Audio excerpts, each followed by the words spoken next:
안녕하세요. 네. 한 주간 잘 지내셨죠? 네. 오늘은 환절기에 필요한 것들에 대해서 좀 말씀을 드리고 사람과 자연에 대해서도 말씀을 좀 드리려고 합니다. 그림을 좀 하나 보여주시면 감사하겠는데요. 이 두 개의 사진이 있는데요. 한쪽은 사람이고 한쪽은 우주예요. 자, 빨간 쪽이 우주 같다. 한번 손 한번 들어봐 주세요. 그럼 반대쪽이 우주 같다. 아무도 나는 모르겠다. 모르겠다고 하시는 분들이 많으신 것 같아요. 예, 저 빨간 쪽에 있는 거는 사람의 뇌 신경세포를 확대해서 찍어 놓은 거고요. 그 옆에 있는 것은 우주를 찍어 놓은 사진입니다. 사람과 우주가 비슷한 것 같지 않나요? 그래서 옛날에 우리 동양 사람들은 대우주, 여기를 소우주 그렇게 표현을 했습니다. 그래서 사람은 소우주고 자연은 대우주다 이렇게 생각을 했어요. 자, 그 다음 사진 하나 한번 볼까요? 여기 보면은 태양계, 우리는 학교 다닐 때 배우셨죠? 수금주와 목토청의 명. 이게 우리 요일이잖아요. 월화수목금토일. 요 순서를 따라서 이렇게 만들어 놓은 거예요. 수성, 수요일, 금성, 금요일, 지구는 토니까 토요일, 화성은 화요일, 목성은 목요일. 이렇게 해서 이 우리가 쓰고 있는 월화수목금토도 저기에 해당이 되게 잘 만들어놨습니다. 그래서 이 사람과 자연은 떼낼래야 뗄 수가 없는 관계에 살고 있습니다. 그래서 한의학에서는 음양오행이라고 말합니다. 이 자연에 돌아가는 순리를 사람의 몸에 비교해서 이제 그걸로 어떻게 하면 사람의 몸을 치료할 것인가 이걸 생각해서 발달한 게 한의학이고 자연에 돌아가는 이치를 가지고 설명을 그렇게 했습니다. 자, 우리 지구에서는 5대양 6대주라고 그러시죠? 5대양 6대주. 사람에게는 뭐가 있죠? 5장 6부가 있어요. 그러니까 비슷한 거예요. 똑같지는 않지만 이렇게 원리가 비슷해요. 저는 하나님 믿는 사람입니다. 그래서 저는 생각하면서 맨 처음에 하나님이 천지 만물을 창조하시고 그 다음에 사람을 창조하셨거든요. 맨 처음에 천지 만물을 창조한 설계도를 가지고 사람을 창조하셨지 않나? 비슷해요. 우리가 학교 다닐 때 배웠잖아요. 뭐 진화론. 진화론도 과학이 아니고 그냥 진화론입니다. 창조론도 창조론 그렇게 말하잖아요. 진화론도 어떤 사람 막 과학인 줄 알아요. 과학이란 개념은 실험해서 다시 그 결과를 얻어내야 됩니다. 이게 실험으로 입증할 수 있어야 돼요. 그 다음에 논리로 이론으로 입증할 수 있어야 돼요. 근데 진화를 시켜보질 못하잖아요. 생명체를 탄생시켜 볼 수가 없어요. 그래서 입증할 수가 없어요. 그럼 창조론은 입증할 수 있느냐? 누가 만들어 봐야지. 하나님. 그러니까 입증은 안 돼요. 그래서 진화론을 믿는 사람들도 진화론 신앙이고 창조론을 믿는 사람도 신앙입니다. 창조론을 믿는 사람의 신앙의 근거는 성경에 있고 진화론을 믿는 사람들의 신앙의 근거는 다윈에 있습니다. 다 근거를 가지고 믿음으로 받아들이는 것이지 현대 과학으로 분석하고 실험해서 또 한 번 해볼 수가 없어요. 과학이란 실험해서 입증하지 않으면 과학으로 인정을 못해요. 자, 그래서 저는 이제 크리스찬이기 때문에 그러한 생각과 믿음을 가지고 풀어나갑니다. 근데 지구에는 5대장 6대주가 있으니까 사람에게도 5장 6부가 있어요. 지구에는 물이 70%가 있다고 합니다. 사람 몸에도 우리가 이렇게 다르지만 물이 70%예요. 이 천지의 계절이 4계절이잖아요. 사람도 사지가 있어요. 사지. 그래서 일주일이 며칠이에요? 7일이잖아요. 그래서 얼굴에 구멍이 몇 개 있는가 한번 세어보세요. 7개가 있어요. 눈은 2개, 코가 2개, 귀가 2개, 입은 하나. 7개가 있어요. 그 다음에 우리 목에 있는 걸 경추라 그러는데요. 그 경추뼈도 7개예요. 참 신기하잖아요. 하나님이 사람 눈을 2개 만들었는데 뭐 괴물같이 하나 그려놓은 눈도 있고 막 그러잖아요. 눈을 2개 만들어 놓은 이유가요. 기가 막혀요. 여러분 손가락 이렇게 내밀고 한쪽 눈을 감고 한쪽 손을 이렇게 딱 맞춰보세요. 안 맞아요. 한번 해보세요. 한쪽 눈 감고 이렇게 맞춰보세요. 맞나? 잘 안 맞아요. 한쪽 눈을 감으면. 그래서 두 눈인 것은 원근을 멀리 있는 것 가까이 있는 것을 잘 분별하라고 하나님께서 두 눈을 만들어 놓으셨어요. 자, 1년이 몇 개월이죠? 12개월. 우리의 여기 이걸 흉추라 그래. 흉추. 등에 있는 거. 흉추뼈가 12개예요. 갈비뼈는 몇 개예요? 12개예요. 신기하잖아요. 12시간이죠. 그래 팔의 뼈가 12개, 다리의 뼈가 12개예요. 여기 2개 하나씩. 그래서 여기 3개씩 있거든요. 팔 안에 뼈가. 여기는 2개 붙어 있고 여기는 하나만 붙어 있어요. 그래서 다 합치면 12개, 12시간. 다 합치면 24개, 24시간. 자, 우리가 절기하죠. 얼마 전에 입춘이 지났는데요. 절기는요, 24절기라 그래요. 또 24시간. 사람의 덩어리를 쭉 경추, 요추, 척추하는데 그걸 다 합치면 24개예요. 우연의 일치인가요? 기가 막히게 설계된 건가요? 이게 저절로 된 게 아니고 저는 설계에 의해서 그렇게 됐다 생각을 합니다. 만약에 그 바닷가에 여러분 가보시잖아요. 그러면 조약돌이 예쁜 게 참 많습니다. 근데 조약돌 어때요? 생김새도 다르고 모양도 다르고 다 다르잖아요. 그거는 바닷물에 씻기면서 자연스럽게 그렇게 된 거예요. 자연스러운 거는 그야말로 다 틀리고 각각 자연스러운 거예요. 그런데 뭐가 딱딱 맞아 떨어지면 그건 자연스러운 게 아니고 설계된 거예요. 만약에 바닷가에 나갔는데 여러분 방파제에 가보셨죠? 그러면 삼각형 콘 같은 게 쫙 방파제를 막고 그건 다 어때요? 다 똑같아요. 공장에서 만들어냈기 때문에. 만약에 조약돌이 네모 반듯반듯하게 큐빗으로 예를 들면 1cm, 2cm 똑같다면은 그거는 자연이 그렇게 한 게 아니고 사람이 만든 거겠죠. 그래서 자연스러운 것과 설계되어져 있는 것, 이게 딱 보면 알 수가 있어요. 막 억지를 쓰고 막 부정하지 않는 한 자연스럽게 받아들일 수 있는 거예요. 1년이 몇 주죠? 52주입니다. 사람 발에 있는 뼈가 양발을 합치면 그게 52개예요. 그래서 52개가 1년이 52주가 1년인 것처럼 사람은 요 52개 뼈가 바닥을 딱 버티고 서 있는 겁니다. 발바닥 뼈가 52개예요. 신기하지 않나요? 1년은 365일이잖아요. 근데 우리가 한의학에서 우리 혈자리를 한국의 혈자리는 365개 혈자리가 있어요. 근데 중국 사람들은 361개라고 우겼어요. 그래가지고 그 사람들이 이겼어요. 그래가지고 세계적으로 통일된 건 361의 혈자리를 쓰고 있습니다. 한국 사람들은 365개의 혈자리가 있습니다.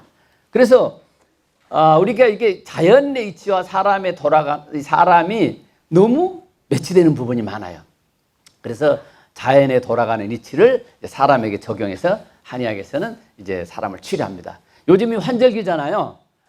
지난 8월 8일 날 입추가 지났어요. 그래서 입추가 지나서 이제 가을입니다. 가을에는 날씨가 건조하기도 하고 일교차가 심해요. 어제 낮에 90도가 넘었어요. 오늘 아침에는 거의 70도에서 80도. 그러니까 온도 차이가 막 20도씩 나고 그래요. 이럴 때 환절기에는 우리 어르신들 건강을 조심해야 됩니다. 건강을 잘 지키셔야 돼요. 자, 그래서 이제 우리는 신토불이라고 하고 또한 제철에 나는 음식을 먹어야 된다. 이런 말 들어보셨죠? 그래서 우리는 가을에는요, 가을철에 나는 음식이 좋습니다. 여름에는 여름철에 나는 음식, 봄에는 봄철에 나는 음식을 먹도록. 왜냐하면 사람의 자연의 한 부분이기 때문에 그렇습니다.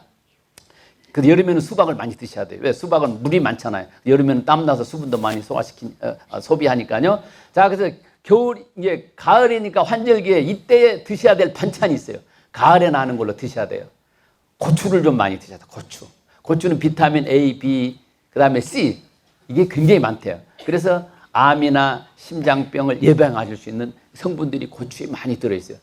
또 너무 많이 드시면 안 되고요. 적당히 반찬으로 많이 드셔야 돼요. 천연 항산화제가 되어 있고요. 요 피부에도 아주 좋답니다. 우리 프로 여성분들은 고운 피부를 갖고 싶어 하시니까 겨울에는 고추도 좀 많이 드시고, 또 가을에 또 버섯을 좀 드셔야 돼요.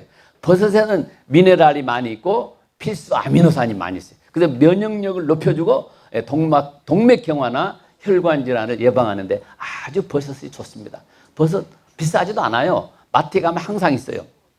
그 다음에 가을에 또 빼놓을 수 없는 거 옥수수. 근데 옥수수 또 수염은 옛날엔 다 버렸는데 요즘은 옥수수 수염으로 또 차를 만들어서 드세요. 그 옥수수 수염차가 또 아주 좋습니다. 그래서 옥수수에는 칼륨과 철분이 많이 들어있어서 변비 예방에도 좋고요. 또 수염을 끓여 드시면 이뇨작용에도 아주 좋습니다. 그래서 가을에는 옥수수도 좀 많이 드세요. 또 하나 가을이면 빼놓을 수 없는 게 늙은 호박입니다. 이 늙은 호박은요, 칼륨이 많아서 혈액순환에 아주 도움을 주고, 이 늙은 호박도 이뇨작용을 해요. 해독하고 붓기를 빼줍니다. 옛날에 우리 어머니들 출산하신 다음에 몸이 붓잖아요. 너무 고생하셔. 그러면은 그 늙은 호박에다가 안에다 꿀도 넣고 여러 가지 필요한 거 넣어가지고 푹 가서 드시면은 어때요? 붓기도 빠지고 그랬어요. 미역국만 드시는 게 아니고 이 늙은 호박에다가 여러 가지 넣고 해가지고 이렇게 드셨으면 이게 붓기도 빼줘요. 그냥 평소에도 좀 늙은 호박 이 가을철에 많이 드시면은 아주 좋습니다. 자, 이제 요거 이제 반찬으로 드실 거. 그 다음에 가을에는 과일을 또 드셔야 돼요. 가을에 나는 과일.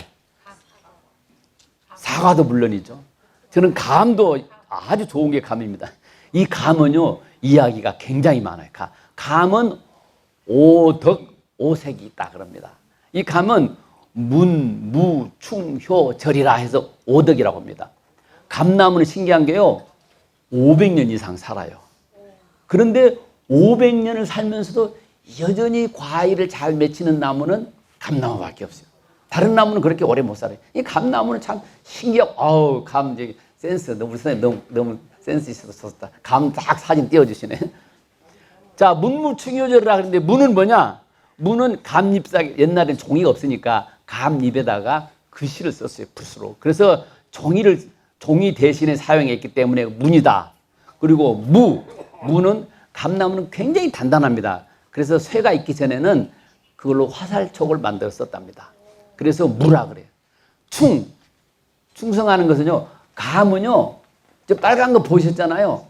겉의 속과 속의 속이 다 빨개요. 이게 겉과 속이 다르잖아요. 그래서 그걸 충성이라 그랬습니다. 신하가 속에다 은큼한 마음을 품고 있으면 안 되잖아요. 충성이 안 되잖아요. 그래서 감은요, 바깥도 빨갛고 딱 까보면은 홍수 가면요, 안에도 빨개요. 그래서 안과 밖이 같다. 우리가 좀 감 같은 사람이 있으면, 감 같은 사람, 안팎이 똑같은 사람. 어떤 사람은 겉은 너무너무 좋은데 속은 안 좋은 사람도 있어요. 또 어떤 사람은 겉은 안 좋은데 속이 좋은 사람이 있어요. 가끔. 그래서 겉과 속이 같다. 그래서 그 충을 뜻합니다. 그 다음에 효도를 뜻해요. 왜냐하면 옛날에는 임플란트를 못 했잖아요. 치아가 빠지면 해낼 방법이 없었어요. 그래서 늙으신 부모님이 드시기 좋으니까 홍시감을 들여서 효도를 했답니다. 그래서 감에는 효가 들어있습니다. 마지막으로 이 절개가 있어요. 감은 한겨울에도 감을 따지 않고 내버려 두면은 한겨울에도 눈을 맞고 견디는 게 감이에요. 그래서 절개가 있다 이렇게 말했습니다. 그래서 감에는 문, 무, 충, 효, 절이라는 오덕이 있다. 이제 감 좀 많이 드세요. 근데 오색이 있습니다. 오색 감은 다른 과일은 그런 게 없어요. 근데 감이 맨 처음에 보면은 전부가 푸른색이잖아요. 감꽃은 무슨 색이죠? 노란색입니다. 감꽃. 그 다음에 감이 다 익으면 어떻게 되죠? 빨간색이 돼요. 감나무는 색깔이 까만색입니다. 그리고 감을 이제 꽃감을 만들어 놓으면 꽃감 끝에 어떤 색이 피죠? 하얀색이 피잖아요. 저는 어렸을 때 그게 밀가루 발라놓은 줄 알았어요. 밀가루 안 발라놔도요, 하얀 게 낍니다. 그래서 감에는 5가지 색이 있다. 그렇게 말합니다. 어떤 과일도 이런 게 없어요. 그래서 감나무는 아주 좋아요. 아주 중요하고요. 그래서 올 가을에는 감을 좀 많이 드십시오. 그 다음에 배는요, 단백질과 지방을 분해하는 효소가 있답니다. 그래서 가을에는 배도 많이 드셔야 돼요. 또 배는 해독작용을 하고요, 소화에도 아주 좋습니다. 여러분, 고기 젤 때 배 갈아서 넣으시잖아요. 그러면 너무 좋아지잖아요. 그래서 배도 올가을에는 배도 좀 많이 드세요. 석류는 한약재로도 씁니다. 이게 갱년기가 있으신 분들은 석류가 아주 좋습니다. 또 가끔은 목구멍이 마르고 칼칼하잖아요. 그럴 때도 석류를 드시면 좋습니다. 석류는 너무 또 많이 드시면 안 돼요. 좋다고. 그래서 항상 과유불급. 아무리 좋은 보약도 계속 먹으면 병납니다. 그래서 적당하게 드시는 게 굉장히 중요하죠. 다음에 사과, 잊어버릴 수 없는 거죠. 아주 위장 건강에도 좋고요. 노화 방지에도 좋고 항산화도 되고 혈압에 좋고 폐기능 천식에도 아주 좋습니다. 옛날에요. 이 사과는 저녁에 먹으면 안 된다 그런 말씀들을 하셨거든요. 괜찮아요. 위장이 나쁘지 않는 분들은 저녁에 먹어도 괜찮고 아침에 먹어도 괜찮고 상관없어요. 근데 위장이 조금 안 좋으신 분들은 저녁에 먹으면 안 좋을 수 있어요. 사안이 있어서. 근데 사과는요. 아무 때나 마셔서 드시면 돼요. 안 드셔서 문제지 밤낮 가릴 필요가 없어요. 위장만 건강하시다면. 그래서 노화 방지도 되니까요. 기왕이면은 건강하게 오래 사셔야 되니까 좀 많이 드세요. 다음에는 이제 가을에 꼭 또 많이 나오는 게 뭐가 있어요? 포도가 있습니다. 포도. 포도는요. 아주 중요해요. 예수님이 맨 처음에 기적을 만드실 때 뭘 만드셨죠? 물로 포도주를 만드셨어요. 그리고 예수님이 이제 시작하실 때, 끝날 때, 마지막 만찬을 하실 때 뭘로 성만찬했죠? 포도주로 하셨잖아요. 이게 시작과 끝으로 예수님이 포도주를 쓰셨으니까 포도도 아주 좋은 겁니다. 술로 해서 드시면 근데 그게 안 좋습니다. 이 알코올 성분이 있으면요 이제 좋지 않아요. 근데 포도즙이나 포도는 아주 좋습니다. 이게 심혈관에도 좋고요, 피부에도 좋고 소화에도 좋고 항염 작용을 합니다. 특히 눈의 면역 강화, 면역을 강화. 그다음에 항당뇨, 당뇨가 있으신 분들은 포도 과일을 좀 많이 드세요. 그리고 포도즙도 좀 드시고 그렇게 하면 아주 좋습니다. 또 아까 어떤 분이 대추라고 그랬는데, 예, 대추는 한약으로도 쓰는 열매입니다. 대추는 한약의 이름은 대조라고 합니다. 대조. 근데 이 대추는요 감기에 아주 좋습니다. 그리고 피부에도 좋고요, 위장에 좋고 혈관도 튼튼하게 해주고. 이제 가을에는요 대추와 생강을 같이 넣어서 차로 드시면 감기 예방에 아주 좋습니다. 여러분 올 가을에는 꼭 그 음식으로 드시는 거는 장복해도 괜찮은 거예요. 약으로 드시면 오래 드시면 안 돼요. 근데 대추와 생강을 집에서 이렇게 말린 대추, 말린 생강 갖다가 딱 끓여서 티로 늘 드세요. 그러면 올해 가을은 감기 들지 않고 지나가실 수 있습니다. 그래서 이 대추를 꼭 그렇게 해서 드셔보세요. 비싸지도 않잖아요. 다 손질하기 힘들면은요 말른 대추도 팔고 다 말른 이 생강도 다 팔아요. 건강이라 그러죠. 그 다음에 가을에 또 빼뜨릴 수 없는 게 밤이잖아요. 밤. 밤은 밤에 그 안에 있는 껍질을 율피라고 하는데요. 또 이것도 약재로 사용합니다. 그리고 이것은요 체내 지방을 분해해 준대요. 그래서 체내 지방을 분해해 주니까 다이어트도 좋잖아요. 이것도 항염 작용도 해주고요, 뱃살도 빼주고요, 모공도 수축해주고, 이것도 피부에 탄력을 줍니다. 그래서 밤을 가을에는 좀 많이 드세요. 대추도 드시고. 그 다음에 또 한 가지 유자를 좀 소개하겠습니다. 유자도 한약재로 사용합니다. 항염, 항암, 칼슘이 들어있어요. 그 다음에 골다공증에도 아주 좋습니다. 근데 여러분 올가을에는 가을에 나는 음식을 좀 많이 드세요. 그런데 냉동시켜가지고 냉장 보관해서 철도 없이 막 나오는 과일들이 상당히 많이 있어요. 그러나 제철에 나오는 음식이 아주 좋습니다. 왜냐하면 우리 몸도 철을 따라가니까요. 봄이 되면은 이제 기지개를 켜고 일어나야 되고, 여름에는 땀을 많이 흘리게 되고, 가을에는 또 일을 많이 하잖아요. 겨울에는 움츠러들고. 그러니까 그 철에 나오는 과일이나 음식이 사람 몸에는 아주 좋습니다. 가을에도 잊어버리지 말고 드셔야 될 게 있다면은 바나나. 저는 바나나를 참 좋아합니다. 왜냐하면 까기 좋으니까. 이 사과는 칼로 까야 되고 밤도 칼로 까야 되는데 이 바나나는 뚝 손으로 그냥 까면 좋아요. 그래서 먹기도 좋고 씹는 것도 너무 편하고 이 까는 게 너무 편해서 저는 바나나 아주 좋아하는데, 바나나 여러분 하루에 하나씩 드시면 너무 좋습니다. 바나나, 사과, 밤, 이 저녁 식사는요 과일로 하나씩은 다 못 드세요. 그러니까 바나나 반쪽, 유자도 반쪽, 밤은 1개, 대추는 1-2개 이렇게 해서 드시면요 저녁 충분히 됩니다. 아침은 많이 드시고 점심은 잘 드시고 저녁은 이렇게 과일로 드시면 건강에 아주 좋습니다. 바나나는요 이 나트륨을 배출하는 역할을 해요. 그리고 콜레스테롤을 낮추는 효과도 있습니다. 항우울증에도 이게 도움을 줍니다. 그래서 올 가을에는 가을에 나는 음식도 많이 드시고 과일도 많이 드셔서 건강하게 감기 걸리지 않고 한가을 보내시기를 바랍니다. 감사합니다.